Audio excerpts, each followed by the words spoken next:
রাজনীতি যদি নাটক হয় তাহলে মধ্যপ্রাচ্য তার মঞ্চ, আর সেই মঞ্চে এখন যে নাটক চলছে তার নাম শেষ দৃশ্যের আগে শেষ চক্রান্ত।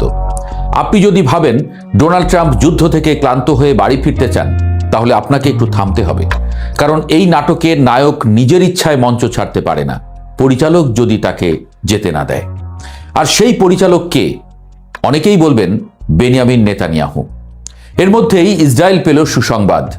যুদ্ধের মাঠে সে পেতে যাচ্ছে আরেকটি দেশ ও শক্তি, সংযুক্ত আরব আমিরাতকে। 2026 সালের এপ্রিল, মধ্যপ্রাচ্যের বাতাসে এখন বারুদের গন্ধ, আর সেই গন্ধে রাজনীতি, অর্থনীতি আর কূটনীতি সবকিছু মিশে এক অদ্ভুত ঘ্রাণ তৈরি করেছে।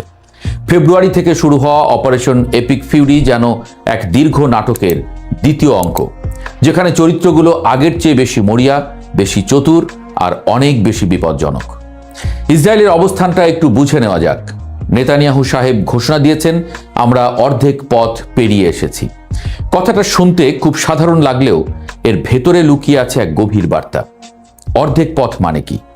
মানে যুদ্ধের লক্ষ্যগুলো এখনো পুরোপুরি পূরণ হয়নি, আর সেই লক্ষ্যগুলো খুব সাধারণ কিছু নয়। ইরানের পারমাণবিক কর্মসূচি পুরোপুরি ধ্বংস করা, তাদের ব্যালিস্টিক মিসাইল কারখানাগুলো গুঁড়িয়ে দেওয়া, আর ইরানের অভ্যন্তরীণ কাঠামো ও পরোক্ষ বাহিনীর শক্তি ভেঙে ফেলা। এ যেন দাবার বোর্ডের রাজাকে কোণঠাসা করার মতো। কিন্তু সমস্যা হলো, ইরানও কোনো সাধারণ খেলোয়াড় না। তারা পাল্টা চাল দিতে জানে, আর সেই চাল এখন সরাসরি তেল আবিব পর্যন্ত পৌঁছে যাচ্ছে।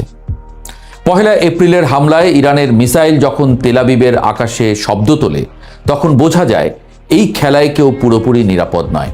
ইসরায়েলের আরেকটি বড় স্বপ্ন আছে, শাসন ব্যবস্থা পরিবর্তন। তারা মনে করছে ইরানের ভেতরের অস্থিরতা আর বাইরের সামরিক চাপ একসাথে মিললে হয়তো একদিন তেহরানের ক্ষমতার কাঠামো ভেঙে পড়বে। এটা অনেকটা সেই গল্পের মতো, যেখানে বাইরে ঝড় আর ভেতরে আগুন, দুটো মিলে ঘরটা একসময় ধসে পড়ে। এবার আসি আমেরিকার কথায়। ট্রাম্প সাহেবের বক্তব্য শুনলে মনে হবে তিনি যেন এই যুদ্ধ থেকে একটু হাঁপ ছেড়ে বাঁচতে চান। তিনি বলেছেন, খুব দ্রুত, হয়তো 2-3 সপ্তাহের মধ্যে আমরা বেরিয়ে আসতে পারি। শুনতে ভালো লাগে, কিন্তু বাস্তবতা একটু অন্যরকম। কারণ একই সময়ে আমেরিকা কিন্তু তাদের শক্তি বাড়াচ্ছে। বিশাল বিমানবাহী রণতরী পাঠানো হয়েছে, সঙ্গে অতিরিক্ত সৈন্য। এটা ঠিক সেই ছাত্রের মতো যে বলে আমি আর পড়ব না, কিন্তু টেবিলে নতুন বই সাজিয়ে রাখে। তাহলে প্রশ্ন আসে, আমেরিকা কি সত্যিই পালাতে চায়, নাকি শেষ একটা বড় আঘাত এনে বিজয় ঘোষণা করতে চায়? এর উত্তর লুকিয়ে আছে রাজনীতিতে। সামনে নির্বাচন, জনমতের চাপ, অর্থনৈতিক ব্যয়, সব মিলিয়ে ট্রাম্প চাইছেন একটি দ্রুত সমাপ্তি। যুদ্ধের গল্পটা যেন এমনভাবে শেষ হয় যেখানে তিনি বলতে পারেন, দেখুন আমি কিন্তু জিতেছি। কিন্তু সমস্যা হলো, ইসরায়েল এই গল্প এত তাড়াতাড়ি শেষ করতে রাজি নয়। তারা মনে করছে এই মুহূর্তটাই ইরানকে চিরতরে দুর্বল করার সুযোগ। ফলে আমেরিকা যদি বেরিয়ে যেতে চায়ও, ইসরায়েল তাকে সহজে ছাড়বে না।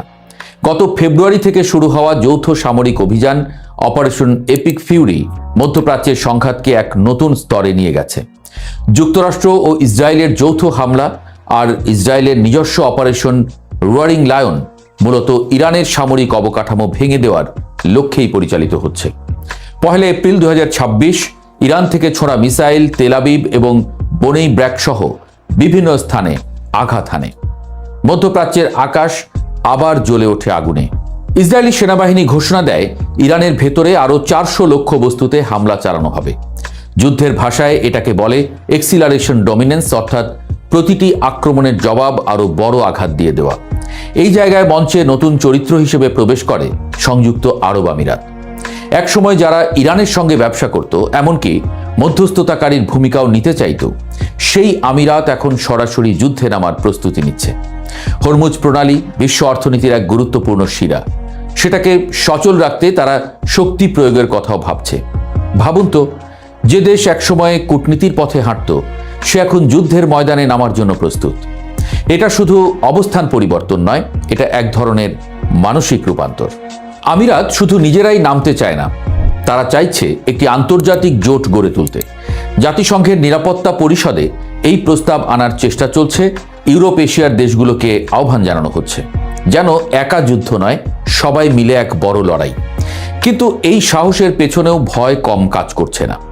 ইরান ইতোমধ্যে সতর্ক করে দিয়েছে যেন কোনো উপসাগরীয় দেশ যদি তাদের বিরুদ্ধে সরাসরি যুদ্ধে নামে তাহলে তাদের গুরুত্বপূর্ণ অবকাঠামো ধ্বংস করে দেওয়া হবে।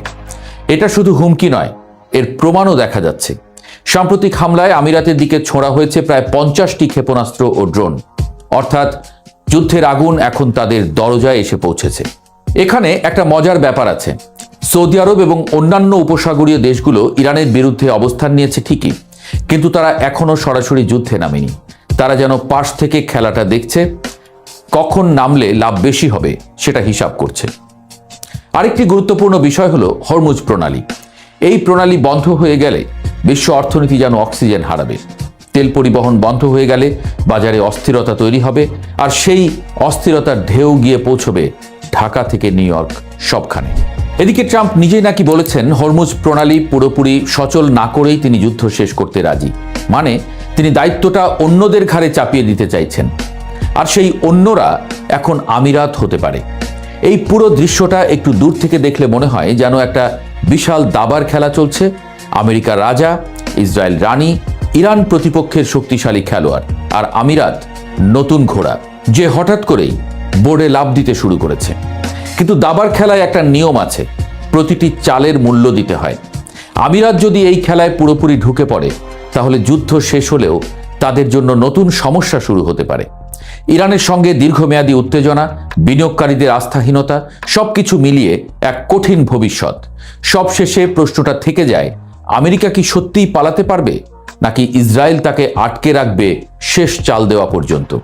উত্তরটা এখনো স্পষ্ট নয়, তবে একটা বিষয় নিশ্চিত, এই যুদ্ধ শুধু বন্দুক আর মিসাইলের নয়, এটা কৌশল, স্বার্থ আর সময়ের খেলা। এখানে যে আগে থামবে সে হয়তো হারবে, আর যে বেশি দূর যাবে সে হয়তো সবকিছু হারাবে। মধ্যপ্রাচ্যের এই নাটক এখনো শেষ হয়নি, বরং মনে হচ্ছে আসল দৃশ্যটা এখনো বাকি আছে।